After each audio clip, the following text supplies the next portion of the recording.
اور آج کی اس ویڈیو میں ہم دعا اور روزے کے درمیان طلب پر بات کریں گے۔ کلیئر ویژن کا ہونا ایک ایماندار کی زندگی میں بہت ضروری ہے۔ دعا اور روزے کی حالت میں تھے جس کے نتیجے میں وہ روح القدس سے بھرے ہوئے خدمت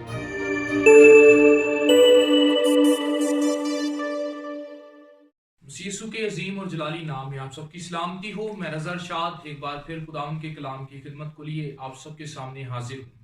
اور پچھلی ویڈیو میں ہم نے روزے کے مفہوم پر، اس کے معنی پر بات کی تھی، اور ہم نے اس بات پر غور کیا تھا کہ کس طرح سے ہم ایک سٹیپ آگے بڑھ کر خداوند کے سامنے آ کر جو ہے وہ اپنے لیے منصوبے کو حاصل کر سکتے ہیں روزے کی حالت میں۔ اور آج کی اس ویڈیو میں ہم دعا اور روزے کے درمیان طلب پر بات کریں گے اور اس کے 3 بنیادی فوائد پر جو ہے وہ غور و خوض کریں گے۔ اور اگر ہم پرانے عہد نامے کا مطالعہ کرتے ہیں تو ہمیں دعا اور روزہ خاص مقاصد کے لیے، جس میں توبہ اور تبدیلی، جس میں شفا یابی کے لیے، اور اس کے ساتھ ساتھ خاص روحانی ضرورت کے لیے، اپنی غلطی اور خطاؤں کی معافی کے لیے روزہ اور دعا نظر آتے ہیں، اور جس میں ہمیں بہت عام شخصیات کا ذکر بھی ملتا ہے، جس میں دانییل کا روزہ، جس نے اپنی قوم اور اپنے لوگوں کے لیے روزہ اور دعا کی حالت میں اپنے آپ کو مقدس کیا اور اپنا روح خدا کی طرف کیا۔ پھر آستر کا ہمیں ذکر ملتا ہے، جس نے اپنی قوم کے لیے 3 دن کا روزہ رکھا اور اس کے دوران وہ دعا کی حالت میں تھی۔ اور اس کے ساتھ ساتھ ہمیں نہمیہ پر، جب ہم نہمیہ کے صحیفے پر بات کرتے ہیں تو ہمیں وہاں پر بھی ذکر ملتا ہے کہ اس نے بھی اپنی قوم اور اپنے لوگوں کے لیے روزہ رکھا اور دعا کی حالت میں رکا۔ اور اگر ہم داؤد نبی کی زندگی پر غور کرتے ہیں تو داؤد نے بھی اپنے بیٹے کی شفا یابی کے لیے روزہ رکھا۔ روزہ، میں آپ کو بتانا چاہتا ہوں، روزہ اور دعا دونوں ایسی زبردست اور طاقتور چیزیں ہیں جن کی بنا پر ہم اپنے دل کو کھولتے ہیں، اور اپنے دل کو کھولنے کے ساتھ ساتھ خداوند کی مرضی کو حاصل کر کے اپنے لیے اور اپنے گھرانوں کے لیے خدا کی مرضی کو جو ہے وہ حاصل کر کے اس میں ڈلتے ہیں۔ اور روزہ اور دعا 2 زبردست ایسے عناصر ہیں جن کے ذریعہ سے ہم خدا کی فیور کو حاصل کرتے ہیں اور زبردست طریقے سے خدا کی مرضی کو جو ہے وہ دریافت کرتے ہیں، اور خداوند ہم پر اپنے مقصد کو رویل کرتا ہے۔ اور اگر ہم نئے عہد نامے پر غور کرتے ہیں تو ہمیں یسوع مسیح کے جو ہے وہ روزے پر ہماری نگاہ جاتی ہے، اور اگر ہم اس پر بات کرتے ہیں تو ہمیں یسوع مسیح مختلف طرح سے دعا کی حالت میں، جہاں پر گتسمنی باغ میں ہمیں نظر آتا ہے کہ یسوع مسیح مسلسل جو ہے وہ دعا کی حالت میں تھے اور شدت کے ساتھ، دل سوزی کے ساتھ دعا کر رہے تھے۔ اور یسوع مسیح کی آزمائش خدمت سے پہلے جب وہ آزمائے گئے تو ہمیں ملتا ہے کہ یسوع مسیح زبردست طریقے سے دعا اور روزے کی حالت میں تھے، جس کے نتیجے میں وہ روح القدس سے بھرے ہوئے خدمت کے میدان میں اترے۔ میں آج روزے اور دعا کے تعلق سے 3 باتوں پر جو ہے وہ آپ کی نگاہ لگانا چاہتا ہوں۔ پہلی بات جو ہے وہ توبہ ہے۔ بعض اوقات جو روزہ ہے ہمارا، اس کا مقصد یہ ہوتا ہے کہ ہم جسمانی طور پر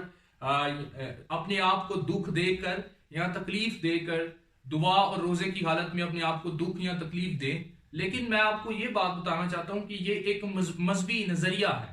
خداوند کے حضور اگر ہم روزہ رکھتے ہیں اور دعا کرتے ہیں، اپنے آپ کو علیحدہ کرتے ہیں دنیا داری سے، اس کا مقصد یہ ہونا چاہیے کہ ہم خدا کے حضور سے اپنے لیے کیپیسٹی کو حاصل کریں، اپنے لیے خدا کی مرضی کو حاصل کریں کہ اس کی مرضی کیا ہے۔ اور ترک گناہ کے لیے ضروری ہے کہ ہم پہلے گناہوں کو قبول کریں۔ بعض اوقات ہماری زندگی کے اندر بہت سارے جو ہے وہ گناہ موجود ہوتے ہیں جو ہڈن طور پر ہم کر رہے ہوتے ہیں، جو ہمیں توبہ اور تبدیلی کی طرف مائل نہیں ہونے دیتے۔ اس لینڈ سیزن میں آئیں عزیزو، ہم اپنے آپ پر غور کریں اور دیکھیں کہ اگر کوئی ایسی چیز جو ہمیں توبہ کی طرف مائل ہونے سے روکتی ہے، ہم اس کو اپنی زندگی سے ترک کریں اور دعا اور روزے کے ذریعہ سے جو ہے وہ ابلیس کے سارے جو قوتیں ہیں اس پر غالب آئیں اور آگے بڑھیں۔ اور جب تک ہماری زندگی کے اندر اقرار گناہ نہیں آتا، ہم اسے جو ہے وہ ترک کرنے کی طرف بھی نہیں بڑھ سکتے۔ ضروری ہے کہ ہم خدا کے سامنے اپنے آپ کو پیش کریں اور ان تمام تر روٹس کو کاٹتے ہوئے توبہ اور تبدیلی کے ساتھ خدا یسوع مسیح میں جو ہے وہ نیا آغاز کریں اور آگے بڑھیں۔ दूसरी चीज है वो क्लियरिटी है। क्लियर विजन का होना एक ईमानदार की जिंदगी में बहुत जरूरी है। बाज़ औक़ात हम जिंदगी बसर कर रहे होते हैं लेकिन हमारी जिंदगी उलझनों का शिकार होती है और हमारी जिंदगी में बहुत सारी डिस्टर्बेंस होती हैं और हमें पता नहीं चल रहा होता कि हमने किस सिमत को अख्तियार करना है। दुआ और रोजे के नतीजे में खुदा के हुज़ूर झुके, जिस तरह से अंताकिया की कलीसिया दुआ और रोजे में खुदावन की प्रस्तिश कर रही थी और रूहुल कुद्दस ने उन्हें गाइड किया कि पालूस को और बरनबास को जो है वो मेरी खिदमत के लिए मखसूस कर दिया जाए। और इसी तरह से हम ईद पेंतिकोस का जिक्र देखते हैं, वो लोग भी 120 की जमायत में दुआ और रोजे की हालत में थे और 10 दिन तक वो दुआया हालत में नजर आते हैं और रूहुल कुद्दस उन पर नाजिल होता है और वो कुव्वत से भरे हुए पूरी दुनिया में जो है वो जबरदस्त तरीके से गवाही पैदा करने का वसीला बनते हैं। और इसी तरह से अगर हमारे पास क्लियर विजन नहीं है, क्लियर विजन का होना इसलिए जरूरी है क्योंकि जो काम जो क्लियर विजन के साथ किया जाता है वो पायदार काम होता है और उसका फल हमें हासिल होता है, उसका फल जो है वो देर पा होता है, उसका फल कायम रहता है। और अगर हमारे पास क्लियर विजन नहीं है, कलाम मुकद्दस में लिखा है कि जहां पर रोया नहीं है वहां पर लोग बेकैद हो जाते हैं। अगर हम इस पर गौर करते हैं, ओरिजिनल टेक्स्ट में वहां पर लिखा है वहां पर लोग परागंदा हो जाते हैं, उनकी जिंदगी के अंदर बेतरतीबी और अबतरी आ जाती है। इस लैंड सीजन में खुदावंद की हुजूरी में आए और रूहुल कुद्दस जो हमारा मददगार है, रोमियो के 8वें बाब के मुताबिक जो खुद हमारे साथ आहें भर भर के खुदा के हुजूर शिफायत करता है, उसको अपनी जिंदगी में अलाउ करें ताकि आप खुदा की हुजूरी से क्लियर विजन के साथ आगे बढ़ें और फल पैदा कर सके। और जो तीसरा नुक्ता है वो बड़ा अहम और खास है, वो हमारी शिफा है, हीलिंग है। हमें जिक्र मिलता है कि दाऊद ने अपनी औलाद के लिए रोजा रखा और उसने दुआ की ताकि खुदा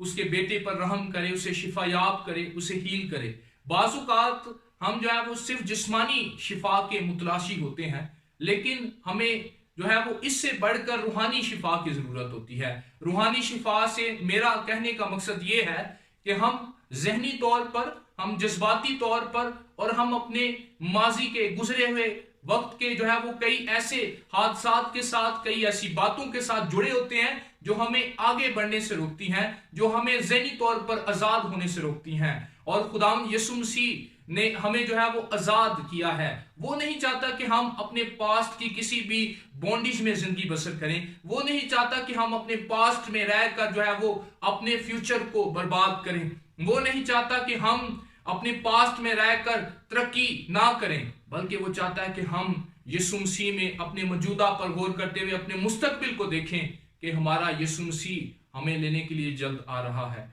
इस लैंड सीजन में गौर खोज करें और अपना पर्पस बनाएं कि खुदावंद मुझे रूहानी तौर पर भी,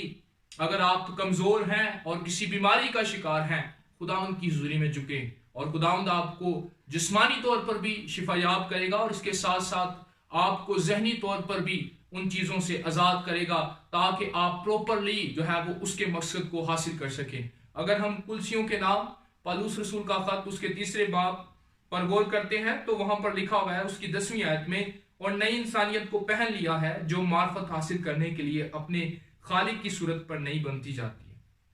अब हमने उस पुरानी इंसानियत को यीशु मसीह में आने के वसीला से उतार दिया है, लेकिन अगर हम अब तक अपने पास्ट में जुड़े हैं तो उसका मतलब वो पुरानी इंसानियत भी हम में है। खुदा चाहता है कि हम उसमें आगे बढ़ें और उस इंसानियत से अपने आप को कट आउट करके अपने आप को न्यू नेस में लेकर आएं और जो नई बातनी शख्सियत खुदा ने हमें फराहम की है उसमें जिंदगी बसर करें और खुदा की बरकत को एंजॉय कर सकें और खुदा के हुजूर से अपनी शिफा को हासिल कर सकें। अजीज़ों, आज हमें गौर करने की ज़रूरत है और आज अगर हम दुआ और रोज़े की हालत में हैं तो हमें गौर करने की ज़रूरत है कि क्या मैं बातनी तौर पर शिफायाब हूँ या नहीं हूँ। मैं ज़हनी तौर पर किसी बैरियर का शिकार तो नहीं हूँ, किसी बॉन्डेज में तो नहीं हूँ। अगर आप हैं तो रूह कुद्दस से कहें और खुदावंद से अपने लिए जो है वो मुकम्मल तौर पर शिफा को हासिल करें। खुदावंद आप सबको इस वीडियो के वसीला से जो कलाम आप तक पहुंचा है बरकत दे। आपसे अगली वीडियो में मुलाकात होगी। God bless you all.